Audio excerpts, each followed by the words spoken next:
اس کا انتقال ہو گیا۔ ایسے ہی ہم دیکھتے ہیں، سنتے ہیں کہ فلاں شخص فلاں سے بات کر رہا تھا، باتیں کرتا کرتا پیچھے کو گرا اور موت آ گئی۔ ایسے روزمرہ کے واقعات آتے ہیں۔ انکار کرنے والوں نے نعوذ باللہ اللہ کا انکار کر دیا، قرآن کا انکار کر دیا، انبیاء کا انکار کر دیا، فرشتوں کا انکار کر دیا، لیکن انکار کرنے والوں نے موت کا انکار نہیں کیا۔ کسی نے موت کا انکار نہیں کیا۔ سب جانتے ہیں موت آئے گی، اور یہ بات بھی سب جانتے ہیں کہ موت کا کوئی وقت متعین نہیں ہے، لیکن ہم جو یہ غفلت والی زندگی گزار رہے ہیں، یہ غفلت والی جو زندگی بسر کر رہے ہیں،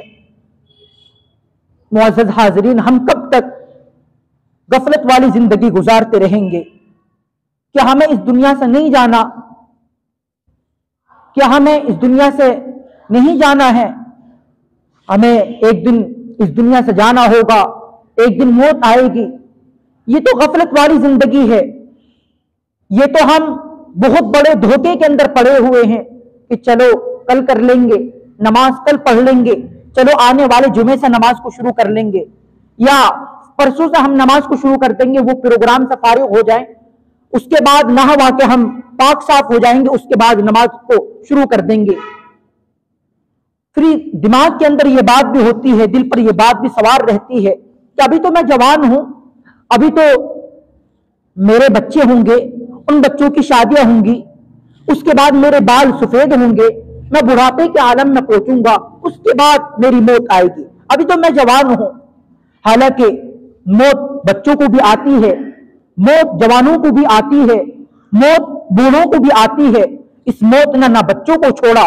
نہ جانے کتنے معصوموں کو اپنی ماؤں سے جدا کر دیا۔ اس موت نے نہ جانے کتنے معصوم بچوں کو اپنی ماؤں سے جدا کیا ہے، ماؤں کی گود سے جدا کیا ہے، اپنے بھائی بہنوں کی گود سے جدا کیا ہے۔ یہ موت نہ بچوں کو چھوڑتی ہے، یہ موت نہ جوانوں کو چھوڑتی ہے، یہ موت نہ ہی یہ بوڑھوں کو چھوڑتی ہے۔ یہ تو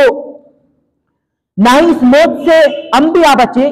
اس موت سے نہ ہی صحابہ بچے، نہ ہی اس موت سے اللہ کے نیک بندے بچے۔ موت سب کو آنی ہے، اس دنیا میں جو پیدا ہوا اس کو موت آنی ہے۔ کل نفس ذائقۃ الموت، قرآن کریم کے اندر اللہ رب العزت ارشاد فرماتے ہیں ہر نفس کو موت کا ذائقہ چکھنا ہے۔ جب یقین ہے، جانتے ہیں کہ ہاں موت آئے گی، اور یہ بھی معلوم ہے، اس بات پر بھی یقین ہے کہ موت کا کوئی وقت متعین نہیں، تو پھر کیوں نہیں ہم اپنے گھر والوں کو نماز کا حکم کریں؟ پھر کیوں نہیں اپنے گھر والوں کو ہم یہ کہیں کہ تم توبہ کر لو، گناہوں سے توبہ کر لو، ایک پکی سچی زندگی گزارو، موت کی پتہ نہیں موت کب آ جائے۔ اب اگر دنیا سے تم گناہ کے ساتھ گناہ کرتے کرتے اس دنیا سے چلے گئے، بتاؤ قبر کے اندر جو 3 سوالات اللہ رب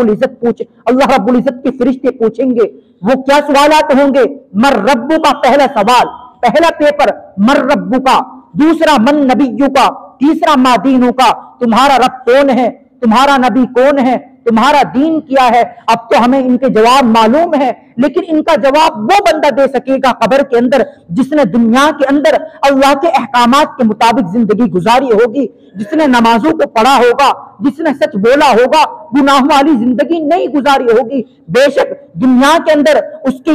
یہ جواب یاد ہوں گے، لیکن وہ گناہ کرتا کرتا اس دنیا سے چلا گیا، وہ جواب نہیں دے سکے گا۔ بعض لوگ اس غلط فہمی کے شکار رہتے ہیں کہ دیکھو ہم نے کلمہ پڑھ لیا، ہمیں ایک نہ ایک دن ضرور جہنم سے نکالا جائے گا اور ہم کو جنت کے اندر داخل کیا جائے گا۔ بات ٹھیک ہے، حدیث پاک کے اندر بھی آیا ہے من قال لا الہ الا اللہ دخل الجنہ، جس بندے نے لا الہ الا اللہ پڑھ لیا وہ جنت کے اندر ضرور داخل ہوگا۔ بات ٹھیک ہے، احادیث کے اندر بھی آئی ہے، لیکن ہمارے نوجوان، ہماری عورتیں، ہمارے بیوی بچے اس غلط فہمی کے شکار رہتے ہیں کہ ہم گناہ کرتے رہیں اس لیے کہ ہم نے کلمہ پڑھ لیا، گناہ کرتے رہیں گے اس لیے کہ ہمیں ایک دن جہنم سے نکالا جائے گا۔ لیکن علماء کرام فرماتے ہیں کہ ٹھیک ہے، بات تو ٹھیک ہے ان کی، لیکن گناہوں کا وبال اس کی عین موت کے وقت اثر نظر آتا ہے اور اس کو ایمان سے بھی محروم کر دیا جاتا ہے۔ اس کے گناہوں کا اثر یہ ہوتا ہے کہ ایمان بھی سلب کر لیا جاتا ہے اور وہ کفر کی حالت میں مرتا ہے۔ اب وہ جو بات تھی کہ میں نے جو کلمہ پڑھ لیا اب میں باقی زندگی گناہ والی گزاروں، اس لیے کہ میں نے کلمہ پڑھ لیا مجھے ایک دن جہنم سے مجھ کو نکال کر جنت کے اندر داخل کیا جائے گا۔ علماء کرام فرماتے ہیں اس کے گناہوں کا یہ اثر تھا کہ اس سے ایمان کو چھین لیا گیا، اس سے ایمان کو سلب کر لیا گیا، کفر کی موت میں مرا۔ اب وہ جو بات تھی وہ سب ختم ہو گئی۔ اب تو اس بندے کی سزا کیا ہے؟ خالدین فیہا ابدا۔ اب وہ بندہ جہنم کی آگ کے اندر جلے گا، جہنم کی آگ کے اندر ہمیشہ ہمیشہ جلے گا۔ اس کی چیخ و پکار گدھے جیسی ہوگی، اتنا چیخے گا، اتنا روئے گا۔ حدیث پاک کے اندر آتا ہے روتے روتے اس کے گالوں کے اندر جیسے نالی ہوتی ہے، پانی جا رہا ہے، جیسے نالی ہوتی ہے، اس طرح اس کے چہرے پر نالی ہو جائیں گی اور وہ تو روتا رہے گا، چیختا رہے گا، چلاتا رہے گا، گدھی جیسی آواز ہوگی۔ اللہ فرماتے ہیں سورہ ملک کے اندر شہیق وہی تفور، اس کی گدھی جیسی آواز ہوگی۔ حدیث پاک کے اندر آتا ہے وہ دوزخی بندہ، وہ جہنمی بندہ اللہ کو پکارے گا، اللہ ربنا غلبت علینا شقوتنا وکننا قوما ظالمین۔ اے اللہ دنیا کے اندر ہماری بدبختی ہم پر غالب آ گئی تھی، یا اللہ ہم ظالم لوگ تھے، ربنا اخرجنا منہا، اے اللہ ہم کو اس جہنم سے نکال لیجئے، فإن عدنا فإنا ظالمون، اے اللہ آپ ہم کو جہنم سے نکال لیجئے۔ پھر اگر ہم دوبارہ غلط کام کریں، اے اللہ پھر دوبارہ اگر ہم گناہ کے کام کریں، فإنا ظالمون، یقیناً ہم گنہگار ہوں گے، یقیناً ہم ظالم لوگ ہوں گے۔ اللہ رب العزت ان جہنمیوں کی باتوں کو سنیں گے۔ اللہ رب العزت جلال کے اندر آئیں گے، غصے کے اندر آئیں گے، اور اللہ رب العزت کا جلال ہوگا۔ کیسا جلال ہوگا؟ یہ قرآن پاک کی آیات ہم کو بتاتی ہیں، رونگٹے کھڑے ہوتے ہیں، دل پھٹنے کو تیار ہوتا ہے، کلیجہ پھٹ کر ایک طرف کو آ جاتا ہے، پاؤں تلے سے زمین کھسک جاتی ہے۔ ہائے اللہ کا کیا جملہ ہے! اللہ کیا فرمائیں گے؟ قال اخسؤوا فیہا، تم اسی پھٹکار کے اندر پڑے رہو، ولا تکلمون، مجھ سے بات چیت مت کرو، مجھ سے کلام مت کرو۔ تمہارے پاس دنیا کے اندر علماء آئے تھے، انبیاء آئے تھے، تبلیغی جماعت والے آئے تھے، تم کو سمجھایا تھا لیکن تم نے ان کی بات نہیں مانی۔ قال اخسؤوا فیہا ولا تکلمون، میری بھی بات، میں بھی تمہاری بات نہیں مان سکتا، تم اسی جہنم کی آگ کے اندر جلتے رہو، تمہاری آج کوئی سفارش قبول نہیں کی جائے گی، آج تمہاری کوئی مدد نہیں کی جائے گی۔ جہنم کی آگ کے اندر جل رہے ہیں، بھن رہے ہیں، بری حالت ہے۔ اللہ رب العزت بدلناہم جنودا غیرہا لیذوقوا العذاب، اللہ کھال کو حکم دیں گے اے کھال تو جلتی رہے، دوبارہ صحیح ہوتی رہے۔ اس کی کھال جل رہی ہوگی پھر دوبارہ سے صحیح ہو جائے گی، کھال جل رہی ہوگی، اللہ رب العزت اس کھال کو تبدیل فرما دیں گے۔ اس طرح وہ جہنم کے آگ کا عذاب چکھتا رہے گا، جہنم کی آگ کا مزہ چکھتا رہے گا، جہنم کے عذاب کا مزہ چکھتا رہے گا۔ خوب دنیا کے اندر مزے لیے تھے، خوب دنیا کے اندر نمازوں کو چھوڑ کر میری نافرمانی کر کے پارکوں کے اندر، سڑکوں پر، چوراہوں پر، گلیوں میں شرابیں پی تھی، جوا کھیلا تھا، گانے سنے تھے، خوب ناچا تھا، تو نے میری نافرمانی کی تھی، آج تیری کوئی سفارش قبول نہیں کی جائے گی، جہنم کی آگ کے اندر جلتا رہے۔ پھر کیا ہوگا؟ حضرت انس فرماتے ہیں اللہ کے نبی صلی اللہ علیہ وسلم نے ارشاد فرمایا، جس بندے نے دنیا کے اندر گانا سنا، اب اس بندے کی کانوں کے اندر جہنم کی آگ کا پگھلا ہوا سیسا اس کے کانوں کے اندر ڈالا جائے گا۔ ہم تو اتنے کمزور بنتے ہیں، ہم تو اتنے ضعیف بندے ہیں کہ اگر ہمارے مچھر کاٹ دے ہم بے چین ہو جاتے ہیں، ہم سوتے ہوئے جاگ جاتے ہیں، ہمارے اگر تتنیاں کاٹ لے ہم پریشان ہو جاتے ہیں، ہم دم کروانے کے لیے پہنچتے ہیں۔ حضرت دم کر لیجئے، لیکن ذرا سوچیں جہنم کی سانپ، جہنم کی بچھو، جہنم کی آگ، جہنم کے اژدہے جب وہ ہم کو ڈسیں گے ہماری کیا کیفیت ہوگی؟ ہم کس طرح بے چین ہوں گے، کس طرح ہم بے تاب ہوں گے، کس طرح ہم بے قرار ہوں گے۔ لیکن کیا دماغ پر سوار ہے کہ جو ہوگا دیکھا جائے گا، نیک اعمال کل کر لیں گے، ہم آنے والے جمعے سے نماز پڑھ لیں گے، آنے والے جمعے سے قرآن کریم کی تلاوت بھی کریں گے، لیکن ذرا یہ بتلائیں اگر آنے والے جمعے سے پہلے ہماری موت آ گئی، موت کی تو کچھ پتا نہیں، موت کب آ جائے۔ ایسا واقعہ حضرت جی مولانا پیر ذوالفقار نقشبندی نے اپنی کتاب کے اندر یہ واقعہ لکھا ہے۔ ایک جگہ ہمارا قیام ہوا، ہم وہاں نماز پڑھ رہے تھے تو کچھ ساتھی حضرات بھی آئے، انہوں نے سوچا کہ ہم بھی یہاں نماز پڑھ لیتے ہیں، لیکن جب انہوں نے مسجد کے رقبے کو دیکھا کہ مسجد تو بہت چھوٹی سی ہے، ہم چند حضرات ہیں لہٰذا ہم یہاں نہیں پڑھ سکتے اس لیے کہ مسجد چھوٹی ہے ہم نہیں آ پائیں گے، ایک کام کرتے ہیں ہم دوسری جگہ چلے جاتے ہیں، ہم آنے والی جو اگلی مسجد ہوگی اس مسجد کے اندر نماز پڑھ لیں گے۔ چنانچہ ان لوگوں نے اپنی گاڑی کے اندر سوار ہوئے اور وہ چل دیے۔ حضرت جی فرماتے ہیں کہ جب ہم اس جگہ سے تقریباً کئی میل ہم دور آگے پہنچے تو دیکھتے کیا ہے کہ راستے کے اندر وہی حضرات جو ہمارے یہاں تھے نماز پڑھنے کے لیے جو کہہ رہے تھے، ان حضرات کا ایکسیڈنٹ ہوا ہے، وہ مرے ہوئے ہیں، ان کی گاڑی پلٹی ہوئی ہے، گاڑی پلٹ چکی، ان کا انتقال ہو گیا۔ نماز کو بھی ضائع کر دیا، نماز کو بھی چھوڑ دیا، اب نماز کو چھوڑ کر وہ اللہ کے پاس گئے، ان کی موت آئی ہے۔ اب ذرا بتلائیں کہ اگر ہم یہ سوچیں کہ آنے والے جمعے سے ہم نماز کو شروع کر دیں گے، یا ہماری بیوی یہ سوچے، ہمارے بیوی بچے یہ سوچیں کہ ہم آنے والے جمعے سے شروع کر دیں گے، موت کی تو کچھ پتا نہیں۔ اب اگر ہمارا وہ جمعہ نہ آ پائے، ہم پہلے ہی اللہ کو پیارے ہو جائیں، ہمیں اتنی بھی مہلت نہ ملے کہ ہم توبہ کر سکے، پھر ہمارا کیا عالم ہوگا؟ پھر ہم کیا جواب دیں گے؟ پھر جہنم کی آگ، قیامت کے دن کی پریشانیاں کہ جس وقت بندہ ننگے پاؤں اٹھے گا، ننگے بدن اٹھے گا، اندھا اٹھے گا، قال رب لم حشرتنی اعمی وقد كنت بصیرا، اے اللہ میں دنیا کے اندر تو دیکھنے والا تھا، میری آنکھ کی بینائی کہاں چلی گئی، میں اندھا کیوں اٹھا ہوں؟ اللہ فرمائیں گے کذالک اتتک آیاتنا فنسیتھا، تیرے پاس ہماری نشانیاں آئی تھی، تجھ کو انبیاء نہ ڈرایا تھا، تجھ کو نبیوں نہ ڈرایا، رسولوں نہ ڈرایا، تجھ کو علماء نہ ڈرایا، تجھ کو تبلیغی جماعت والوں نہ ڈرایا، لیکن تو نے ادھر کو سنا ادھر کو نکال دیا، جیسے تو نے ہماری آیات کو بھلا دیا، آج ہم نے تجھ کو بھی بھلا دیا، تو اپنے غلط اعمال کی وجہ سے اندھا اٹھا ہے۔ اب جب بندہ اندھا اٹھے گا، جہنم کی آگ کے اندر بھی جل رہا ہے اندھا، اور جہنم کی آگ دنیاوی آگ سے بالکل مختلف ہے۔ ہم دنیاوی آگ دیکھتے ہیں کہ وہ جتنی زیادہ بھڑکتی ہے اتنی زیادہ روشنی ہوتی ہے، اتنی زیادہ روشنی ہوتی ہے، لیکن جہنم کی آگ ایسی نہیں ہوگی، بلکہ جہنم کی آگ جتنی زیادہ بھڑکے گی اتنا ہی زیادہ اندھیرا ہوگا، جتنی زیادہ بھڑکے گی اتنا ہی زیادہ اندھیرا ہوگا۔ اب کیسا ہم اس جہنم کے عذاب کو برداشت کر سکیں گے؟ اب وہ جہنم کی آگ کے اندر پورا ڈوب چکا، فرش لہم من جہنم مہاد ومن فوقہم غواش، جس پر کھڑا ہے وہ فرش بھی اس کا آگ کا، ستون وہ بھی آگ کے، چھت وہ بھی جہنم کی آگ کی۔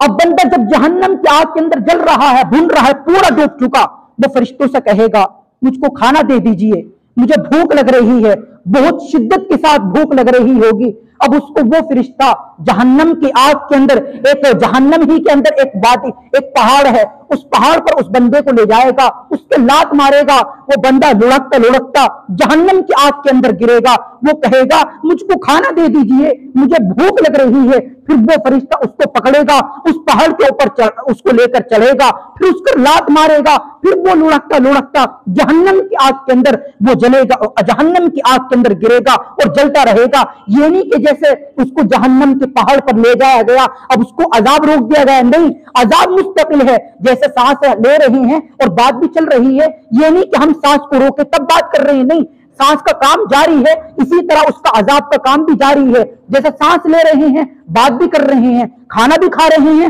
سانس بھی لیا جا رہا ہے، یعنی یہ نہیں کہ ہم سوئیں تو سانس کو روک کے سوئیں، نہیں، جیسے سانس کا کام جاری ہے ایسا اس کو جہنم کی آگ کے اندر کا عذاب جاری ہوگا۔ اب اس کو وہ فرشتہ اس پہاڑ پر لے جائے گا، اس کے لات مارے گا، پھر وہ لڑکتا لڑکتا جہنم کی آگ کے اندر گرے گا، وہ بندہ کہے گا مجھ کو کھانا دے دیجئے، مجھ کو بھوک لگ رہی ہے۔ اب اس کو کھانا دیا جائے گا، کیسا کھانا دیا جائے گا؟ طعاما ذا غصہ وعذابا الیما، اٹکنے والا کھانا اس کو کھلایا جائے گا۔ اب وہ جیسے ہی کھانا اس کو کھائے، جیسے اس کھانے کو وہ کھائے گا تو اس کی حلق کے اندر وہ کھانا اٹک جائے گا، نہ نگلتی بنے گی نہ اگلتی بنے گی، بڑا پریشان ہوگا۔ اب وہ پانی کو طلب کرے گا، مجھ کو پانی دے دیجئے۔ اب پانی کیسا اس کو پلایا جائے گا؟ جس دن سے اللہ نے اس آسمان کو، اس زمین کو بنایا، وہ پانی اسی وقت سے جوش مار رہا ہے اور اس وقت تک وہ پانی جوش مارتا رہے گا جب تک کہ اس پانی کو جہنمیوں کو نہ پلا دیا جائے، جب تک کہ اس پانی کو جہنمیوں کے اوپر نہ ڈال دیا جائے۔ اب وہ پانی اتنا کھولتا ہوا، اتنا بہتا ہوا پانی اس کو پلایا جائے گا۔ سردی کا موسم چل رہا ہے، گیزر کے ذریعے اگر تھوڑا پانی زیادہ گرم ہو جائے وہ ہمارے لیے ناقابل برداشت ہو جاتا ہے، ہم اس پانی کے اندر ایک نارمل کرنے کے لیے ایک ٹھنڈا پانی ڈالتے ہیں، تو وہ پانی کتنا کھولتا ہوا پانی ہوگا، کتنا دہتا ہوا پانی ہوگا. وَسُقُوا مَاءً حَمِيمًا فَقَطَّعَ مَعَاهُمْ، جب وہ پانی وہ بندہ پیے گا، اس کے حلق کے اندر جائے گا، اس کی آنتوں کے ٹکڑے ٹکڑے ہو کر پاخانے کی راہ سے باہر نکل آئیں گے. ایسا کھولتا ہوا پانی، ایسا اٹکنے والا بدبودار کھانا، اور جہنمیوں کا خون، جہنمیوں کا پیپ، جہنمیوں کی مواد اس کو ایک پیالے کے اندر رکھ کر اس کو پلائی جائے گی. بندہ پی نہیں سکے گا لیکن مجبوراً اس کو پینا پڑے گا، اس لیے کہ اس کھانے کے علاوہ کوئی کھانا نہیں ہوگا، اس پانی کے علاوہ کوئی پانی نہیں ہوگا، اس خون مواد پیپ کے علاوہ کوئی چارہ نہیں ہوگا، اس لیے اس کو مجبوراً کھانا پڑے گا.